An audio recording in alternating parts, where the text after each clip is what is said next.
du chi. Nous commençons, comme d'habitude, en posture assise pour mettre en place les outils qui vont nous permettre ensuite, tout à l'heure, de nous mettre en mouvement en utilisant le chi, en utilisant notre centre, le Tantien. Donc, repartons de notre posture assise, confortable. Vous pouvez être assis sur une chaise du moment que le bassin a la possibilité de bouger.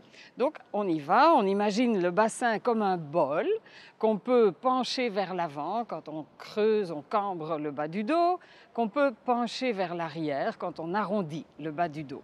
Faites quelques petits mouvements ou même plus amples pour vous assurer de la mobilité, c'est ça le principal, et évidemment avec un peu de pratique, devenir de plus en plus souple sans vous forcer, sans exagérer. Je porte mon attention aux charnières de ce bol. En fait, on a en arrière la charnière sacro-lombaire, le haut du sacrum, là où ça fait donc une petite bosse en dessous du creux lombaire. Avec la bascule, cette charnière s'articule. Voilà. Diminuez tranquillement les balancements pour placer cette zone à l'état neutre, ni cambré vers l'avant, ni arrondi vers l'arrière. Le bas du dos nous apparaît à peu près droit, comme si on était le long d'un mur. On ramène notre attention plus étroit au repère arrière, sur le haut du sacrum, le milieu du haut du sacrum. Et à partir du repère arrière, on va tracer mentalement une ligne qui traverse le bassin pour rejoindre en face le repère avant. On retrouve nos repères. On cherche la perception des zones. Ce n'est pas seulement de savoir, ben oui, je le sais, ça se trouve là. Il faut le ressentir et ajuster éventuellement un peu plus haut, un peu plus bas, donc être à l'écoute de notre perception pour que finalement, quand vous sentez les deux en même temps, le repère avant et le repère arrière, les deux se trouvent sur le même plan horizontal. À partir du repère avant, on va glisser les doigts le long de la peau, tranquillement, vers le repère arrière. Évidemment, ça nous fait passer sur les côtés, un peu plus bas que la taille, on les avait déjà évoqués, les repères latéraux. Puis, continuez avec vos doigts, vous glissez doucement sur les vêtements, mais vous le sentez par la peau, vous arrivez au repère arrière. Dans l'autre sens, repère arrière, repères latéraux, jusqu'au repère avant. Enlevez vos doigts et souhaitez de sentir cette ligne sur laquelle vous avez passé les doigts. Vous pouvez imaginer de replacer un doigt sur le repère avant et imaginer de déplacer ce doigt vers le repère latéral droit, le long de la peau, comme si vous aviez un crayon. Puis continuez du repère latéral droit jusqu'au repère arrière. Vous voyez, on n'a plus besoin de toucher, on touche avec notre intention. Et ça marche. La peau réagit.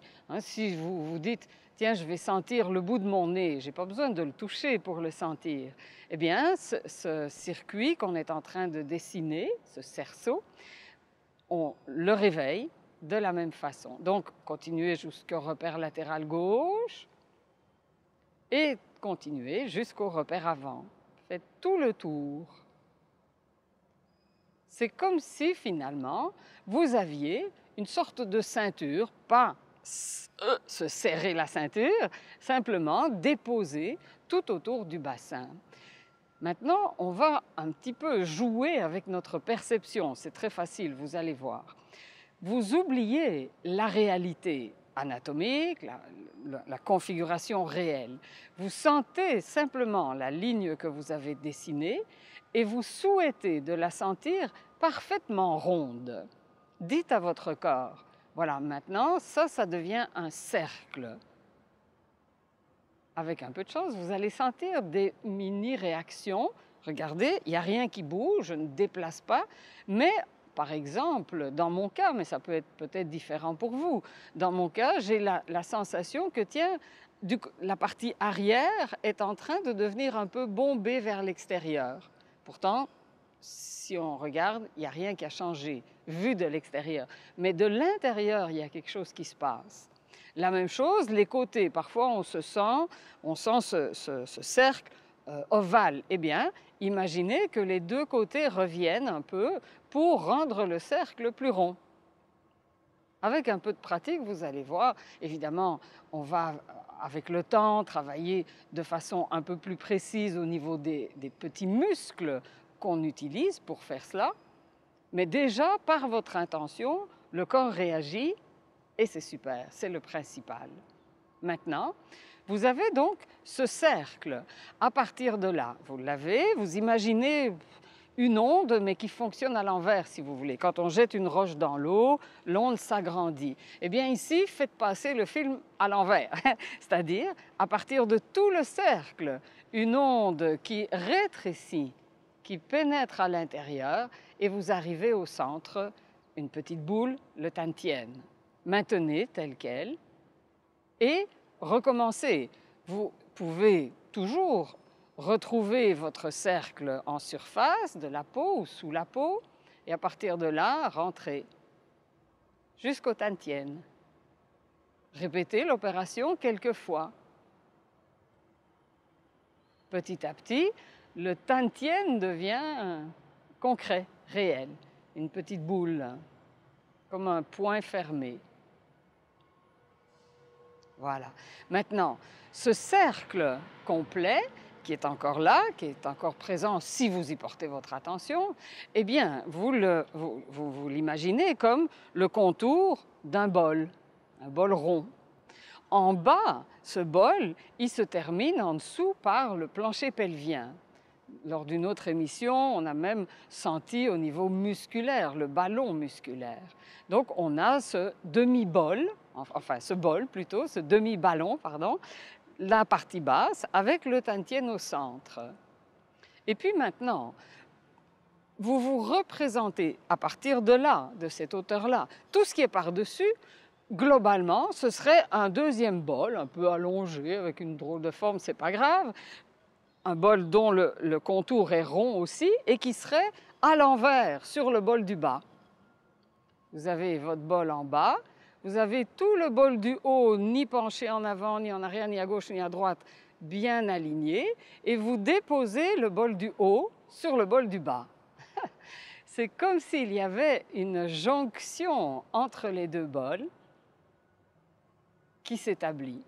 Si, avec le bol du haut, vous faites mine de vous pencher un peu d'un côté, évidemment, ça appuie les deux bols l'un contre l'autre. Ça produit une petite réaction musculaire.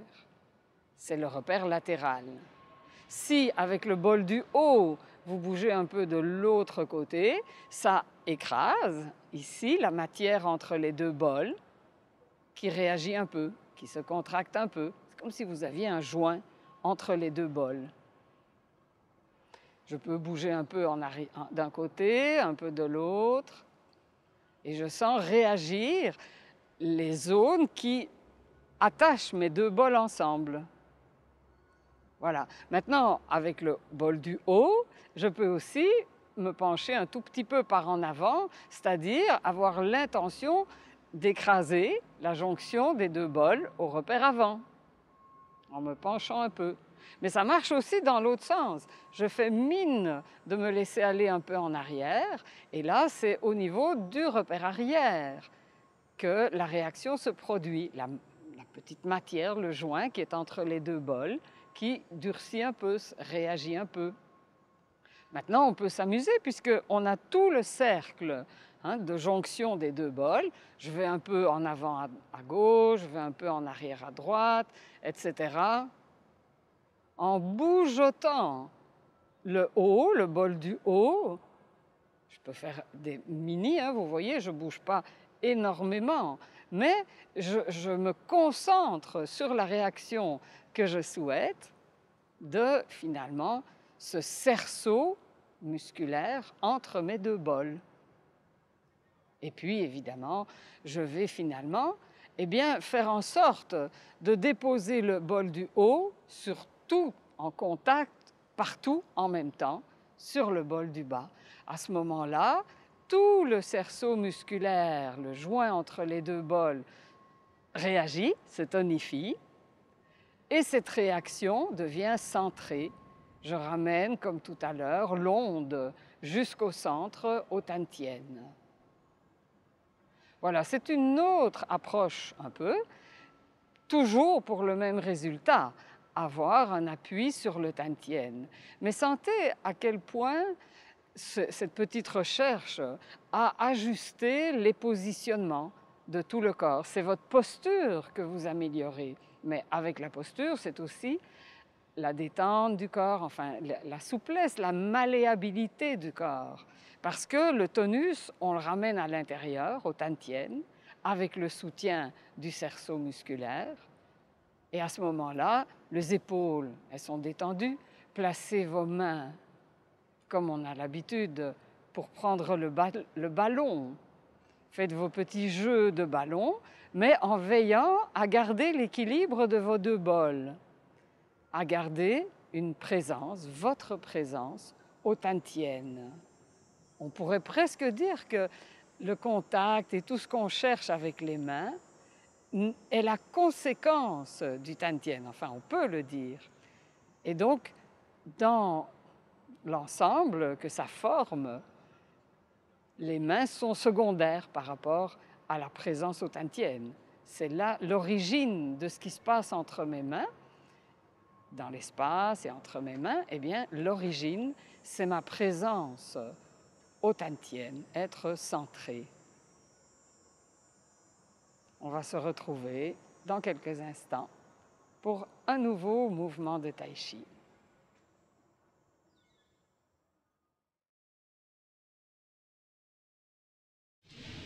Le Tai Chi Chuan est d'origine martiale. Donc tous les mouvements sont des mouvements de combat à l'origine. Ils ont été évidemment stylisés, ils ont évolué, etc. Mais il y a un grand intérêt, même plusieurs, à comprendre ces mouvements d'origine martiale. Pourquoi? Parce que les mouvements d'origine martiale sont des mouvements qui, par essence, sont justes. Dans un combat, si le mouvement n'est pas juste, c'est la mort. Donc ce sont des mouvements justes et la logique est restée dans ces mouvements-là. Et travailler ces mouvements, travailler cette logique va nous permettre de retrouver une habileté parfois perdue, l'habileté de notre propre corps, la logique des mouvements du corps. Nous sommes tous beaucoup trop sédentaires et on a perdu tous ces aspects-là. Donc le premier but, c'est de retrouver cette logique du corps, cette aisance du corps. Et puis il y a un autre aspect, c'est que dans l'art martial, il y a une notion d'effort, évidemment. Et dans le Tai Chi, nous allons tenter de concentrer la notion d'effort, mais aussi l'aspect énergétique de l'effort dans le ventre, dans le Tantien. Et donc, il y aura une alternance dans le Tai Chi entre concentration dans le ventre à l'expiration, concentration énergétique aussi, et dilatation dans le corps, épanouissement dans le mouvement, à l'inspiration. Et cette alternance prépare déjà ce que nous allons mettre en place plus tard, c'est-à-dire la circulation énergétique, ce qu'on appelle la petite circulation. Et nous mettons cette circulation en place dans un travail au sol en général, on fait toutes sortes d'exercices pour préparer ça, mais dans le mouvement, l'alternance déjà induit cette circulation énergétique. Donc il y a des correspondances entre les arts martiaux et le Tai Chi, mais il y a aussi une extrême différence, c'est l'objectif. L'objectif d'un art martial, c'est l'efficacité. L'objectif du Tai Chi, c'est la circulation énergétique.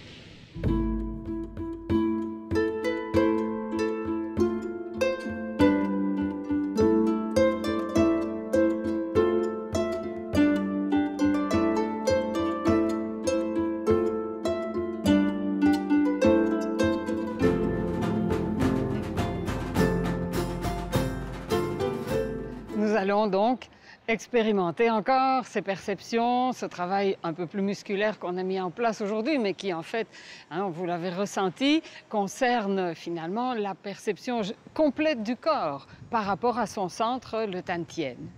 Je retrouve ma posture de base, les pieds parallèles, un peu plus de poids sur les talons, le milieu des talons qu'à l'avant du pied, mais à l'avant du pied, les orteils qui saisissent le sol. On fléchit, on ouvre les genoux, ça permet de positionner le bassin.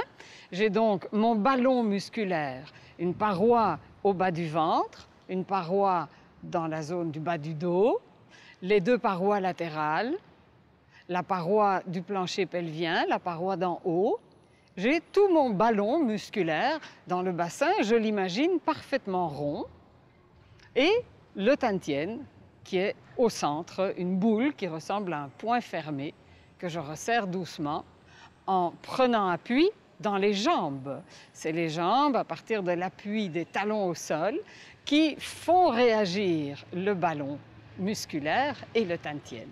Alors à partir de là, j'ai tout le haut du tronc qui s'ajuste comme un bol déposé sur le bol du bassin. Voilà. Les jambes, évidemment, contribuent à l'équilibre des deux bols ensemble. Je vais déplacer le poids sur une jambe sur l'autre, comme on en a déjà pris l'habitude. Ça se perfectionne, on devient de plus en plus à l'aise. Les muscles, évidemment, avec la pratique, s'habituent. C'est comme un musicien, il peut jouer de mieux en mieux avec de moins en moins d'efforts. Voilà. Maintenant, je l'ai déjà fait spontanément, quand les deux bols sont bien connectés, une jambe travaille fort et l'autre s'allège. Je vais tout de suite réveiller les mains, les gueules du tigre, et utiliser les mains pour avoir un contact de chi avec la terre. Le Tantien ayant plus le contact de force, de puissance musculaire qui passe par l'appui au sol. Mais évidemment, l'effet chi des mains est aussi en connexion avec le Tantien. Voilà. Maintenant, je vais descendre, m'appuyer dans la jambe qui me porte et en m'y appuyant encore un tout petit peu plus, faire un tout petit mouvement comme si je balayais un peu l'espace avec le pied. Je ne cherche pas à tendre la jambe. Ça ressemble, si c'était un art martial, voilà, eh bien ce serait un coup de pied, mais c'est terriblement stylisé en tai chi. On reconnaît à peine qu'en fait, ce qu'on est en train de faire, c'est un petit coup de pied. Mais on y va tout en douceur. Et l'intervention qu'on va faire est pour, en s'appuyant dans la jambe qui porte, pour créer une petite impulsion qui lance le pied et le laisser revenir. Ici, l'avant-jambe est tout à fait détendue, le pied est complètement mou. Voilà. C'est quand il reprend contact au sol que là, il redevient actif. Je m'installe, un pied actif, l'autre se détend. Je descends un peu pour libérer la jambe. Je m'appuie au Tantien, je fais un petit balayage et puis je redétends. Voilà. On va y ajouter un mouvement de main. Imaginez votre ballon. Vous faites le tour. Vous placez une main au-dessus, l'une au-dessus de l'autre, voilà. Vous pénétrez dans votre ballon. Et puis, en écartant, vous guettez, vous palpez le contenu de votre ballon, qui est en fait l'espace. Voilà. Les deux mains qui pénètrent dans le ballon, mais en fait, le ballon, il fait partie de l'espace. Et puis, retournez et une main va plus vers le haut, l'autre vers le bas, et c'est toujours les poignets qui guident. On porte tout le poids sur une jambe. Ah, ça marche en même temps. Et pendant que les mains palpent l'espace, je fais le petit jeu de pied qui va et vient, puis qui se dépose. Transfert du poids. Je sens avec les mains le contact de l'espace, du genou, et puis les mains qui flottent pendant que, un petit mouvement de jambe, de pied, qui reste détendu. Voilà. Chi, inspirez. Ho. Les mains continuent, ne s'arrêtent pas, puis reviennent. Hi. Ho. Voilà. On va aller un peu plus loin, faire un autre mouvement. La formation des poings, qu'on connaît probablement, vous pliez les doigts sur eux-mêmes, vous rabattez les doigts dans la paume de la main et vous placez le pouce plié qui retient, si vous voulez, l'index et le majeur, les deux premiers doigts. Ça, c'est le poing. Évidemment, si vous aviez à l'utiliser pour frapper, il faudrait serrer. Dans notre cas, on desserre, on dit qu'il y a un petit trou. On peut voir par un petit trou. Donc, on garde de l'ouverture, même si le poing est vraiment formé, fermé, mais n'est pas serré. Je vais partir un point d'en bas, proche du bassin, proche finalement des repères latéraux, et je vais en faire un à la fois. Je vais le faire pivoter sur lui-même en jouant le jeu que je viens frapper à l'oreille d'un adversaire. Il n'y a pas d'adversaire, c'est à la hauteur de mon visage. Vous vous souvenez, on a fait des mouvements où on écoutait l'étage du visage. On sent le chi autour du visage. Eh bien, on part de l'étage du Tantien sur le côté et en passant par l'extérieur, on arrive à l'étage du visage. L'autre, on part d'en bas et on arrive à l'étage du visage. Et comme le point tourne, il se retrouve vertical. Voilà. Maintenant, placez la main comme ceci. On l'appelle la chandelle. Le petit doigt, le poignet est un peu tourné, la gueule du tigre est pointée vers le haut et le petit doigt se trouve vers vous. Descendez et arrivez en bas, le poignet tourne, ça forme le poing. Maintenant, allez à l'étage des côtes.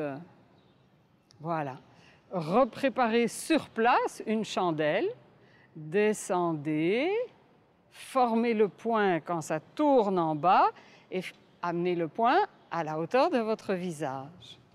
Sur place, descendez le coude, pivotez le poignet, la chandelle se forme.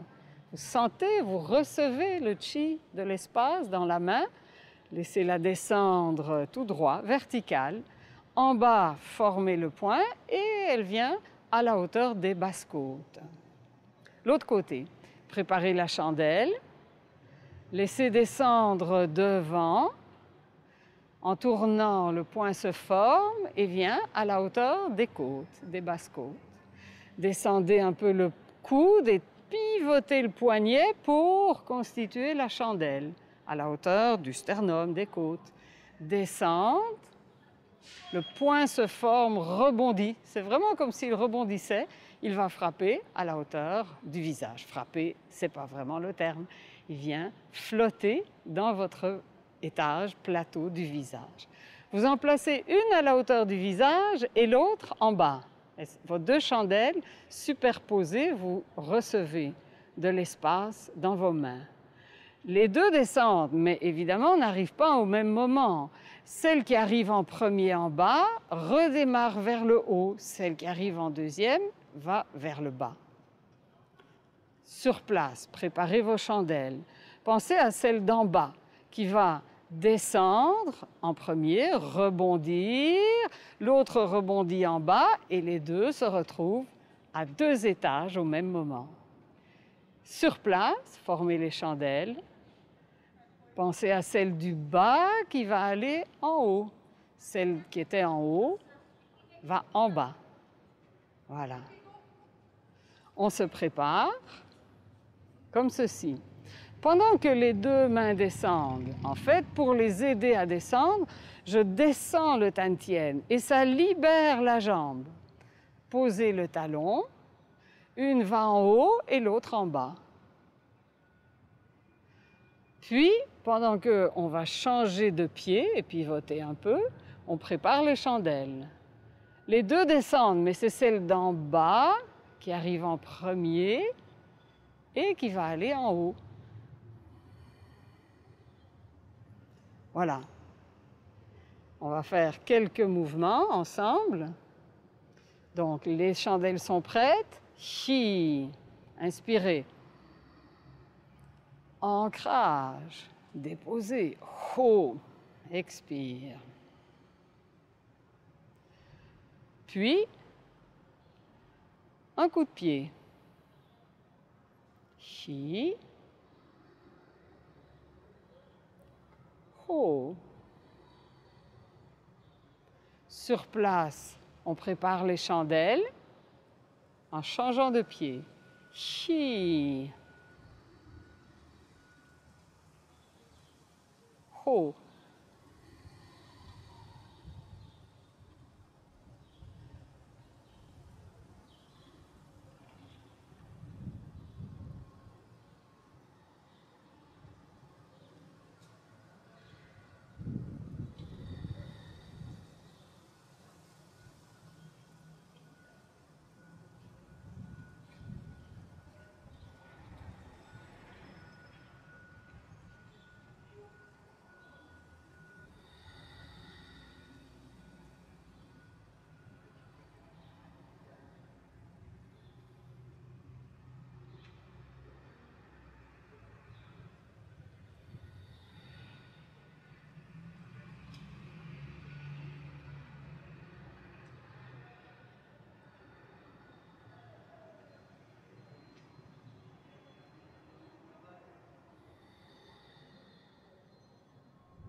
Et on se retrouve la semaine prochaine.